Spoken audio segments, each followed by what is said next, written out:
Hello friends, welcome to my channel. I am Dr. Beena Sethi, Associate Professor in Chemistry and my today's topic is applications of resonance, जिसमें आज हम देखने वाले हैं ortho effect and SIR effect.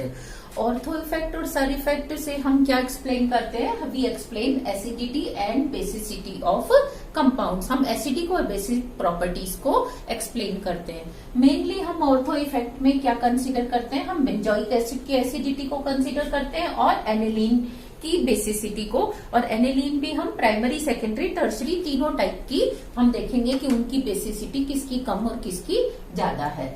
जो ortho effect है, इसका जो बेसिक कॉज है वो हम देखेंगे स्टेरिक फैक्टर ही है, यानी कि स्टेरिकल हिंड्रेंस ही होता है। सपोज ये एक बेंजोइक एसिड है। बेंजोइक एसिड जो है, मैंने सब्स्टिट्यूटेड बेंजोइक एसिड लिया है जिसमें ऑर्थो, मेटा, पैरा इसकी कोई सी भी आइसोमर हो सकते हैं।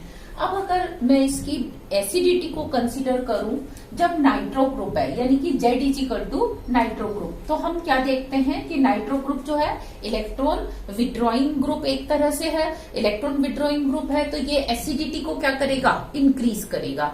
तो जब, और हम ये भी जानते हैं कि जो रेजोनेंस इफेक्ट है वो ऑर्थो और पैरा पे ही होता है, तो इसीलिए हमने क्या देखा, जो ऑर्थो पैरा है वो ज्यादा स्ट्रॉन्ग है मेटा से, और मेटा किससे है? सिंपल वाले से है। लेकिन क्या ऑर्थो और पैरा की जो एसिडिटी है वो इक्वली स्ट्रॉन्ग है? उनकी एसिडिक स्ट्रेंथ इक्वल है? नहीं। यहाँ पे हम क्या देखते हैं कि जो ऑर्थो एसिड है it is 20 folds stronger than para nitro benzoic acid. तो इसकी बहुत ही ज्यादा ये है, मतलब एसिडिटी है। नेक्स्ट अगर मैं मिथाइल ग्रुप लेती हूँ तो टोलुइक एसिड के केस में हम क्या देखते हैं कि ये इलेक्ट्रॉन रिलीजिंग ग्रुप है। अब इलेक्ट्रॉन रिलीजिंग ग्रुप क्या होगा कि एसिडिटी को कम करेगा। तो ऑर्थो और पैरा की एसिडिटी मेटा से कम होनी चाहिए। मेटा की किससे होनी चाहिए? सिंपल, मतलब विदाउट एनी ग्रुप, जो अगर खाली बेंजोइक एसिड है तो उससे ज्यादा, मतलब इनसे कम होनी चाहिए, सिंपल की ज्यादा होनी चाहिए। लेकिन यहाँ भी हम क्या देखते हैं, ऑर्थो की जो एसिडिटी है ऑर्थो टोलुइक एसिड की, वो मेटा, पैरा, सिंपल सबसे क्या है? ज्यादा। सेम वे में अगर मैं मिथॉक्सी ग्रुप लेती हूँ तब भी, क्योंकि ये इलेक्ट्रॉन रिलीजिंग ग्रुप है तो इसकी क्या होनी चाहिए थी? पैरा की और ऑर्थो की पीछे होनी चाहिए थी, जबकि ऑर्थो सबसे पीछे से सबसे आगे है। नेक्स्ट अगर मैं क्लोरो की देखूं या हाइड्रोक्सी भी देखूं तो उसमें भी मैं क्या देखती हूँ कि ऑर्थो और chloro benzoic acid is stronger acid than meta, para and simple benzoic acid. तो इट मीन्स कि जो ऑर्थो सब्स्टिट्यूटेड एसिड्स हैं they are more stronger than any other isomer of benzoic acid irrespective of group, whether it is electron releasing group or it is electron withdrawing group। यानी कि कोई सा भी group अगर ortho position पे है तो it makes benzoic acid more stronger. तो this effect is called ortho effect because it starts at ortho position only. इसीलिए हम इसको क्या कहते हैं? ऑर्थो इफेक्ट कहते हैं। नेक्स्ट हम क्या देखते हैं कि ये इफेक्ट क्यों होता है, इसका बेसिक रीजन क्या है। अब हम इसको समझने की कोशिश करते हैं कि यहाँ पहले आप बेंजीन का इफेक्ट देखो कि ये एक, मैंने बेंजीन रिंग ड्रॉ की है जिसमें सारे पाई बॉन्ड जो है ऐसे अल्टरनेट डबल बॉन्ड है, तो सब में ऐसे वर्टिकल पोजीशन पे क्या होगा? एक अनहाइब्रिड पी ऑर्बिटल होगा। नेक्स्ट मैंने लिया है कार्बोनेट आयन कि जब बेंजोइक एसिड, कार्बोनेट नहीं सॉरी बेंजोएट आयन, जिसमें क्या होगा कि जब ये H+ दे देगा, अपना रिलीज कर देगा, अब ये बेंजोएट माइनस आयन बन जाएगा और ये इसके साथ इस तरीके से वर्टिकली होगा सेम प्लेन में। आप देख सकते हो ये मैंने ट्रायंगुलर लिया है, इसमें क्या किया है मैंने कि ये एक कार्बन था, इसके यहाँ पे भी एक ऑक्सीजन है, यहाँ पे भी एक साइड डबली बॉन्डेड है, एक साइड सिंगली बॉन्ड। ये कार्बन sp2 हाइब्रिड है तो ये इसकी एक वैलेंसी होगी। आप इसको इस तरीके से मान सकते हो कि ये इसकी वैलेंसी है, एक यहाँ पे ऑक्सीजन है, एक यहाँ पे ऑक्सीजन है, और ये अपनी इस वैलेंसी से इस बेंजीन रिंग से जुड़ा हुआ है। तो आप क्या देख रहे हैं कि ये जो कार्बन का अनहाइब्रिड पी ऑर्बिटल है और बेंजीन का unhybrid p orbital, they are in same phase, एक ही प्लेन में है, और ये क्या कर सकते हैं, they can do side by side overlapping. अच्छा, अब हमने इतना तो पढ़ लिया कि ये ओवरलैपिंग साइड बाय साइड करते हैं, लेकिन हमने यहाँ ये बात ध्यान रखनी है कि यहाँ बेंजीन इसको इलेक्ट्रॉन डोनेट कर रही है। यहाँ बेंजीन का -R इफेक्ट है, +R नहीं है। अगर आप बेंजीन का +R इफेक्ट लेके इसको समझेंगे तो आप ऑर्थो इफेक्ट को नहीं समझ पाएंगे। आपने क्या कंसीडर करना है, क्योंकि यहाँ कार्बन से 2 मोर इलेक्ट्रोनेगेटिव ऑक्सीजन जुड़ी हुई हैं, तो इसीलिए बेंजीन के ये जो पाई इलेक्ट्रॉन्स हैं they will shift towards carbon. Okay, अब आपको ये समझने में आसानी होगी। तो आप पहले ये देखो कि अगर हम फॉर्मिक एसिड लें, ये मैंने फॉर्मिक एसिड लिया और ये मैंने बेंजोइक एसिड लिया, तो सबसे पहले आप ये बताओ कि इन दोनों में which one is stronger and why. अगर आपको ये समझ में आ गया तो आप पूरा समझ सकते हैं। देखो, यहाँ ऑक्सीजन का ऐसे इफेक्ट होगा इलेक्ट्रॉन विड्रॉ करने का, तो ये कार्बन पे क्या जनरेट करेगा, पार्शियल पॉजिटिव। ये कार्बन किससे विड्रॉ करेगा, ऑक्सीजन से, और ऑक्सीजन किससे करने वाला है, हाइड्रोजन से। यहाँ कार्बन के प्लस चार्ज को सेटिस्फाइड करने के लिए कोई नहीं है, लेकिन यहाँ पे जैसे ही ये ऑक्सीजन कार्बन से इलेक्ट्रॉन विड्रॉ करेगा और ये कार्बन पे पॉजिटिव चार्ज आएगा, तो अब ये पॉजिटिव चार्ज बेंजीन रिंग से इलेक्ट्रॉन्स को अपनी तरफ अट्रैक्ट करेगा। तो आप यहाँ देख रहे हो बेंजीन का कौन सा इफेक्ट है, -R। बेंजीन में इलेक्ट्रॉन नहीं आ रहे हैं, बेंजीन कार्बन को इलेक्ट्रॉन दे रहा है, तो यहाँ बेंजीन का कौन सा इफेक्ट है, -R। तो जब ये इसके प्लस चार्ज को सेटिस्फाइड कर देगा, तो अब कार्बन इस ऑक्सीजन से अगर यहाँ 2 टाइम्स इलेक्ट्रॉन विड्रॉ कर रहा था तो यहाँ 1 टाइम करेगा। तो यहाँ पे जो एसिडिटी है, this will be weak acid and this will be stronger acid. ये बात अगर आपको समझ में आ गई तो अब जो मैं इसका कारण दूंगी, तो इसका कॉज बताऊंगी आपको, बेसिक रीजन को आपको समझ में आ जाएगा। This is the basic cause of ortho effect. इसको हम पहले मॉडल से समझने की कोशिश करते हैं कि ये हमारी बेंजीन रिंग थी और ये हमारा कार्बोनेट आयन था, सॉरी COO, बेंजोएट आयन बनाने के लिए हमने इसको इस तरीके से एज्यूम किया था, और साथ में हमने ये माना था कि ये इसके साथ सिंगल बॉन्ड से जुड़ा हुआ है और दोनों के बीच में क्या है, जो p ऑर्बिटल्स हैं they are in same phase, कि ये वर्टिकुलर और ये जो वर्टिकल ये जो ऑर्बिटल्स हैं they are in same phase, और जिससे बेंजीन रिंग के electron they can go towards this carbon ion which is sp2 hybrid. इस बेंजीन रिंग के इलेक्ट्रॉन जब इसके अंदर जाते हैं तो ये इसको वीक बनाते हैं, इसकी एसिडिटी को क्या करते हैं, कम, क्योंकि अब यहाँ से इलेक्ट्रॉन इन दोनों ऑक्सीजन के पास आ जाएंगे और इनका माइनस चार्ज इंक्रीज हो जाएगा, जिससे ये जो कॉन्जुगेट बेस बना, यानी कि एसिड ने जब H+ आयन दे दिया तो जो बेंजोएट आयन बना वो क्या बना, लेस स्टेबल बना। अच्छा, अब अगर ग्रुप, कोई सा भी ग्रुप, इलेक्ट्रॉन विड्रॉइंग या इलेक्ट्रॉन रिलीजिंग ग्रुप हम कंसीडर करें कि वो, देखो ये ऑर्थो था यहाँ पे, तो ये मेटा या पैरा पोजीशन पे है यहाँ पे, तो इसका कुछ भी इफेक्ट यानी कि स्टेरिकल हिंड्रेंस इन दोनों की बॉन्डिंग पे नहीं आता।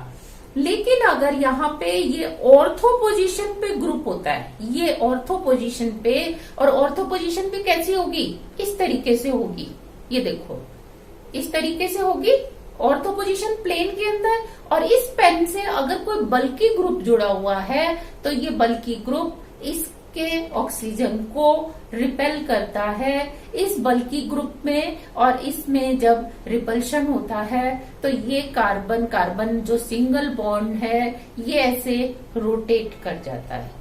अब ये इस तरीके से हो जाता है ऑर्थो पे जब ग्रुप है। तो अब आप ध्यान दो कि जब ये इस तरीके से हो गया तो now this p orbital and this p orbital they can't do side by side overlapping, ये साइड बाय साइड ओवरलैपिंग नहीं कर पाते, तो क्या होगा, बेंजीन के इलेक्ट्रॉन्स का ट्रांसफर का इस CO O नेगेटिव में नहीं होगा, तो यहाँ ऑक्सीजन के पास उतना ही चार्ज होगा जितना पहले था, यानी कि जो एक्स्ट्रा चार्ज बेंजीन के कारण आ रहा था वो नहीं आएगा। तो ये अब क्या हो जाएगा, बेंजोएट आयन में जब कम नेगेटिव चार्ज है तो वो स्टेबल होगा, और अगर ज्यादा नेगेटिव चार्ज होगा तो कम स्टेबल होगा। तो इसीलिए क्योंकि अब ये इसके पास कम नेगेटिव चार्ज है, ये स्टेबल होता है, तो इट मीन्स जब कॉन्जुगेट बेस स्टेबल है तो एसिड क्या हो जाएगा, स्ट्रॉन्ग, क्योंकि स्ट्रॉन्ग एसिड के जो कॉन्जुगेट बेस हैं वो स्टेबल होते हैं। तो हमने यहाँ इसको डायग्रामेटिकली इस तरीके से देखना है कि पहले ये कार्बन का p ऑर्बिटल और इस कार्बन का p ऑर्बिटल, बेंजीन का कार्बन और CO एसिड का जो कार्बन है, इन दोनों के p ऑर्बिटल सेम प्लेन में थे। They were doing side by side overlapping and electron were shifting towards this carboxylic carbon, और ये जो कार्बोक्सिलिक कार्बन है इससे इन दोनों के पास आके नेगेटिव चार्ज को इंक्रीज कर रहे थे। सपोज x से कर रहे थे तो ये 1 प्लस x हो गया था माइनस का, कौन सा, माइनस का 1 प्लस एक्स। लेकिन यहाँ पे अब क्या होगा कि जब ये आउट ऑफ द प्लेन आ गया, ये तो इसी प्लेन में है लेकिन ये कार्बन ऐसे इस हॉरिजॉन्टल प्लेन में आ गया, तो अब इसका ऑर्बिटल और ये orbital now they can't do side by side overlapping. तो अब इसके ऊपर कितना चार्ज होगा, -1 है तो -1 ही रहेगा। जो एक्स्ट्रा चार्ज इसके कारण आ रहा था वो अब नहीं आएगा। तो ये ज्यादा मतलब अनस्टेबल है और ये क्या है, स्टेबल। तो हम क्या कहेंगे, ये कब हुआ, जब ऑर्थो पोजीशन पे क्या था, ग्रुप था। तो ये ऑर्थो ग्रुप ने इसके प्लेन को चेंज कर दिया बिकॉज ऑफ स्टेरिकल हिंड्रेंस, और ये क्या बन गया, स्टेबल कॉन्जुगेट बेस बन गया।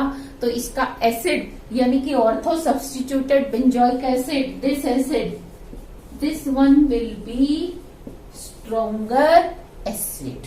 ओके, तो ये इफेक्ट कहाँ से लगता है, ऑर्थो पोजीशन पे ही एप्लीकेबल होता है। अगर ये ग्रुप मेटा या पैरा पर होता तो क्या होता, इसका कोई हिंड्रेंस यहाँ नहीं होता, ये सेम प्लेन में रहता, बिल्कुल इसी में, इसका -R इफेक्ट चलता ही रहता और ये इसको अनस्टेबल बनाता ही रहता। तो ये क्योंकि ऑर्थो पोजीशन पे ही ऑपरेट करता है, that's why this is called ortho effect. Similar way में अगर हम एनिलीन लें या एनाल्काइल एनिलीन लें या एनएन डाइअल्काइल एनिलीन लेते हैं, तो एनिलीन क्या है, बेसिक कंपाउंड है, ये अपने लोन पेयर किसी को भी देगा और ये लुईस बेस कहलाएगा।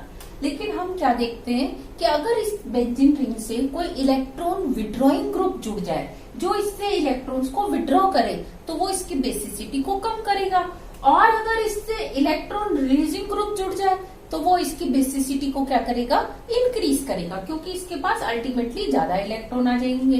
तो जो इलेक्ट्रॉन्स के कारण इसकी बेसिसिटी है वो क्या होनी चाहिए, इलेक्ट्रॉन रिलीजिंग ग्रुप और इलेक्ट्रॉन विड्रॉइंग ग्रुप की पोजीशन के हिसाब से क्या होनी चाहिए, चेंज होनी चाहिए। लेकिन एक्चुअली प्रैक्टिकली हम क्या देखते हैं कि जो ऑर्थो सब्स्टिट्यूटेड एनिलीन्स हैं, चाहे वो इलेक्ट्रॉन रिलीजिंग ग्रुप है चाहे वो इलेक्ट्रॉन विड्रॉइंग ग्रुप है, तो ortho substituted anilines are weaker base, इनकी बेसिसिटी कम है, सिंपल से भी और मेटा से भी और पैरा से भी। अब देखो, जैसे अगर हम NO2 को कंसीडर करें, ये इलेक्ट्रॉन विड्रॉ करता है तो ये इसकी बेसिसिटी को क्या करेगा, कम करेगा। तो पैरा की देखो कम है, ऑर्थो की कम है, मेटा की उसके कम, क्योंकि मेटा पोजीशन पे उतना ज्यादा इफेक्टिव नहीं होता, तो सिंपल वाले से इसको कम होना चाहिए। लेकिन अगर इलेक्ट्रॉन रिलीजिंग है तो उसको क्या करना चाहिए, इंक्रीज करना चाहिए। लेकिन हम देखते हैं पैरा और मेटा की तो इंक्रीज हो रही है, लेकिन ऑर्थो की फिर भी कम है। सिमिलरली यहाँ पे हम देखते हैं, और क्लोरो है तब भी हम क्या देखते हैं, यानी कि जो बेसिसिटी ऑफ एनिलीन्स है, it is for ortho substituted anilines always less in comparison to para, meta and simple anilines, and this effect is called ortho effect because it also operates only at ortho position. Ortho position पे होने के कारण ही इनमें क्या होती है, hindrance होती है, और इसका जो प्लेन है वो क्या होता है, चेंज हो जाता है। तो अभी हम इसका बेसिक कॉज डायग्रामेटिकली समझेंगे।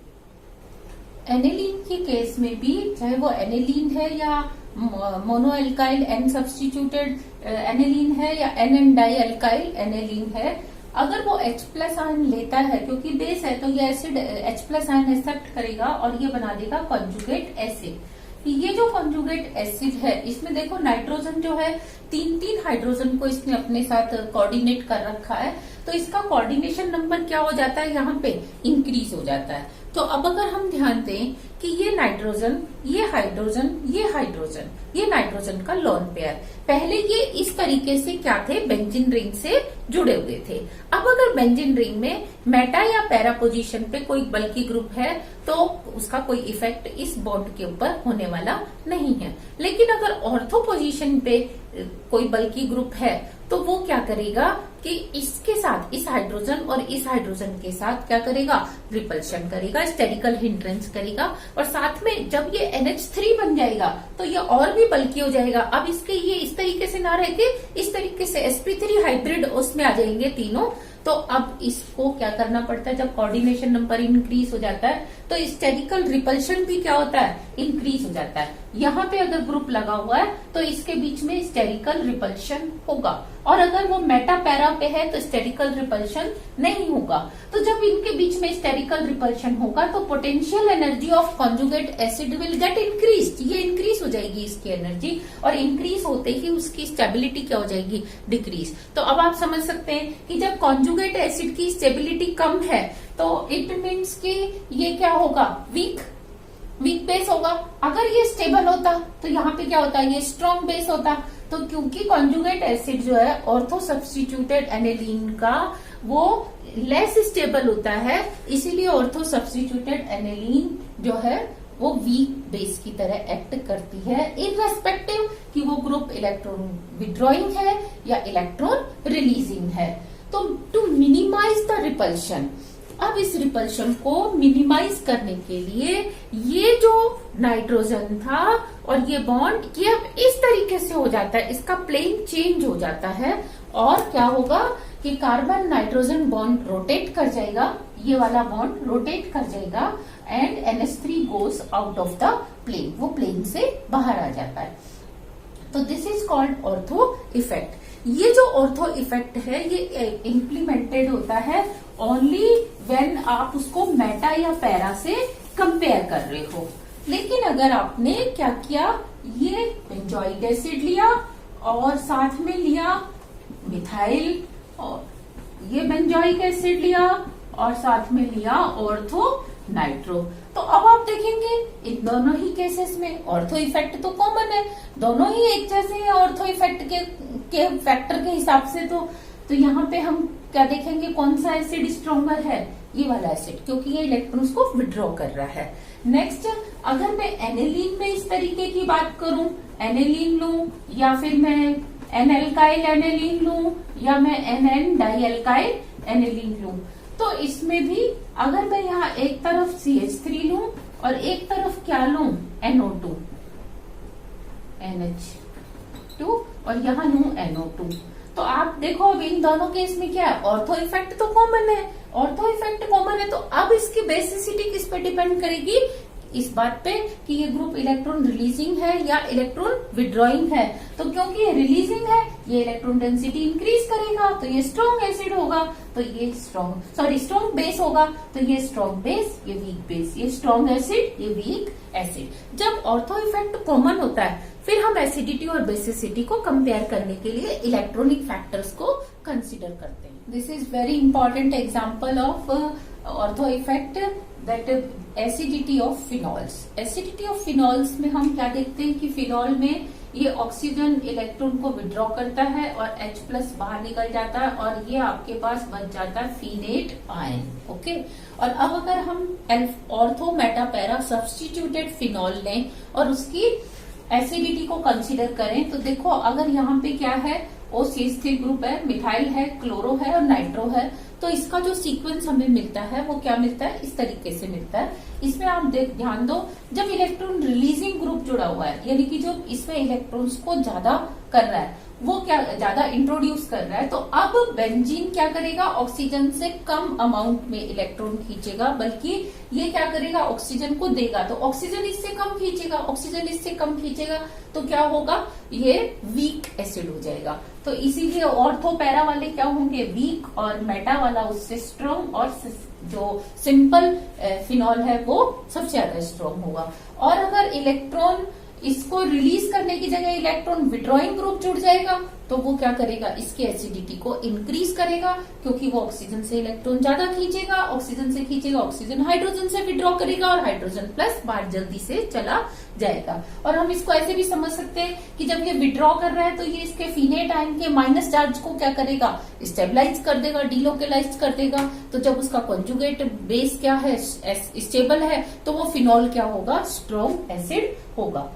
तो अब अगर हम बात करें नाइट्रोफिनॉल की, ऑर्थो मेटा पैरा नाइट्रोफिनॉल की, तो उसमें जो हमें एक्सपेक्टेड जो हमारा था सीक्वेंस, वो क्या था कि ऑर्थो को सबसे ज्यादा स्ट्रॉन्ग एसिड होना चाहिए, than para, than meta, than simple. लेकिन हमें ऐसा मिलता नहीं है, हमें क्या मिलता है, पैरा ऑर्थो, यानी कि यहाँ ऑर्थो की देखो कम हो गई एसिडिटी, मेटा, देन जो ऑब्जर्व है उसमें सिंपल सबसे पीछे है। ऐसा क्यों, क्योंकि ऑर्थो पोजीशन पे अगर नाइट्रो ग्रुप लगा होता है, तो वो फिनॉल के इस H के साथ क्या करता है, हाइड्रोजन बॉन्ड बना लेता है, इंट्रा मॉलिक्यूलर हाइड्रोजन बॉन्डिंग हो जाती है यहाँ पे।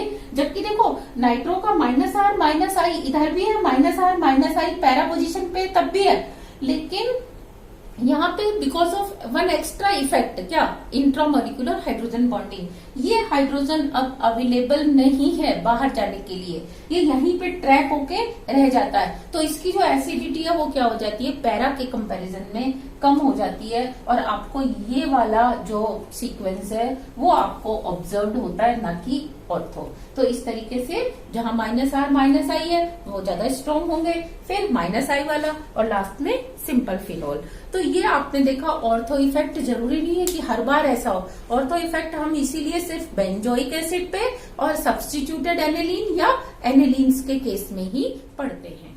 जैसे ऑर्थो इफेक्ट से हम बेंजोइक एसिड की एसिडिटी और एनिलीन और सब्स्टिट्यूटेड एनिलीन्स की बेसिसिटी को डिस्कस करते हैं, ठीक उसी तरीके से हम इलेक्ट्रोफिलिक सब्स्टिट्यूशन रिएक्शंस के में डायरेक्टिव इन्फ्लुएंस को भी ऑर्थो इफेक्ट से समझा सकते हैं। जैसे ये एक कंपाउंड लिया पैरा नाइट्रो टोलुइन, इसमें हम क्या देखते हैं कि जो मिथाइल ग्रुप है इसका ऑर्थो पैरा डायरेक्टिव इफेक्ट है, जबकि जो NO2 ग्रुप है इसका मेटा, और मैंने ये दोनों आपस में मेटा पोजीशन पे ऑलरेडी लोकेटेड हैं। अब मैं इसमें थर्ड टाइम क्या कराने जा रही हूँ, इलेक्ट्रोफिलिक सब्स्टिट्यूशन रिएक्शन, यानी कि बेंजीन में मैंने फर्स्ट इलेक्ट्रोफिलिक सब्स्टिट्यूशन रिएक्शन कराई होगी, तो नाइट्रो या मिथाइल आया होगा, सेकंड से दूसरा ग्रुप आया होगा। अब मैं इसमें फर्दर इलेक्ट्रोफिलिक सब्स्टिट्यूशन रिएक्शन कराती हूँ, तो मैं देखती हूँ कि आने वाला ग्रुप कहाँ जाएगा। ये भी किस पे डिपेंड करता है, ऑर्थो इफेक्ट से ही हम पढ़ते हैं। जैसे ये NO2 ग्रुप है, तो जो इलेक्ट्रॉन विड्रॉइंग ग्रुप है फर्स्ट जो है वो उसके ऑर्थो पोजीशन पे जाता है। देखो being ortho para directing group होना क्या चाहिए था कि वो इधर आ सकता था, ग्रुप इधर आ सकता था या इधर आ सकता था, लेकिन वो पहले इस पोजीशन पे आता है जो कि ऑर्थो टू नाइट्रो ग्रुप है। नेक्स्ट वो दूसरी ऑर्थो पोजीशन पे जाता है जो कि ऑर्थो टू दिस नाइट्रो है, और लास्ट में किस पे जाता है, para position of nitro group पे जाता है। और इसकी जो परसेंटेज है वो भी क्या होती है, ऑलमोस्ट 70% होती है, और इसकी ऑलमोस्ट 22%, जबकि इसकी कितनी होती है, ओनली 8% होती है। तो इसको भी हम किससे एक्सप्लेन करते हैं, ऑर्थो इफेक्ट से, कि ऑर्थो इफेक्ट के कारण ही ये वाले ऑर्थो पोजीशन पे ESR रिएक्शंस जल्दी से होती है। रेजोनेंस की थर्ड एप्लीकेशन जो है उसी में जैसे हमने ऑर्थो इफेक्ट देखा, नेक्स्ट इफेक्ट आता है सर इफेक्ट। सर इफेक्ट को हम क्या कहते हैं, इसकी फुल फॉर्म होती है स्टेरिक इनहिबिशन रेजोनेंस, यानी कि इसमें स्टेरिकल हिंड्रेंस के कारण क्या होगा, रेजोनेंस इनहिबिट हो जाएगा। तो वो किस किस में होता है, जनरली ये ऑब्जर्व करते हैं हम 1, 2, 3 ट्राई सब्स्टिट्यूटेड बेंजीन कंपाउंड्स में, कि जिसमें कंटिन्यूअसली 3 पोजीशन पे क्या होगा, कोई ना कोई सब्स्टिट्यूएंट, खासतौर से कोई बल्कि सब्स्टिट्यूएंट होगा। तो इससे होगा क्या कि ये जो मिडिल वाला ग्रुप है जिसको मैंने जी डैश से दिखाया है, ये रिपल्शन के कारण या हिंड्रेंस के कारण ये आउट ऑफ द प्लेन चला जाएगा। ये दोनों तो क्या रहेंगे, बेंजीन के प्लेन में, जबकि ये ग्रुप क्या होगा, रोटेट करके इस बॉन्ड के रेस्पेक्ट में इस तरह से वर्टिकल हो जाएगा, रिपल्शन को मिनिमाइज करने के लिए। अदरवाइज हिस्टेरिकल रिपल्शन क्या होगा, बहुत ज्यादा होगा।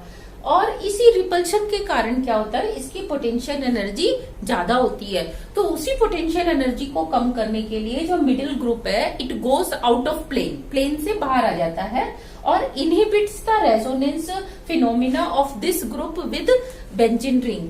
अब ये वाले ग्रुप पे अगर कोई डबल बॉन्ड कुछ है तो वो इसके साथ रेजोनेंस कर सकता है बेंजीन से। ये वाले का कोई डबल बॉन्ड है वो भी रेजोनेंस कर सकता है, because they are in same plane. लेकिन इस ग्रुप में अगर कोई डबल बॉन्ड या कोई लॉन पेयर है तो वो अब बेंजीन से रेजोनेंस नहीं कर सकता, उसका वो इनहिबिट हो जाता है। जिसके कारण, इसी इनहिबिशन के कारण क्या होता है, इस ग्रुप की क्या होगा, physical and chemical properties get change, इनकी प्रॉपर्टीज चेंज हो जाती हैं कॉन्सिक्वेंटली, और इसका बिहेवियर भी डिफरेंट हो जाता है। जैसे मैंने यहाँ पे जी की जगह पे क्या ले सकती हूँ, जी की वैल्यू मैं ले सकती हूँ NO2 डाइमिथाइल अमीन, मैं ले सकती हूँ carboxylic group, sulphonic group, iodo group, tertiary butyl या टर्शरी, ये भी टर्शरी ब्यूटाइल ही है। मैं इसकी जगह ले सकती हूँ CHMe2 यानी कि आइसोप्रोपाइल ले सकती हूँ, बल्कि ग्रुप। और जी डैश की वैल्यू क्या ले सकती हूँ, मैं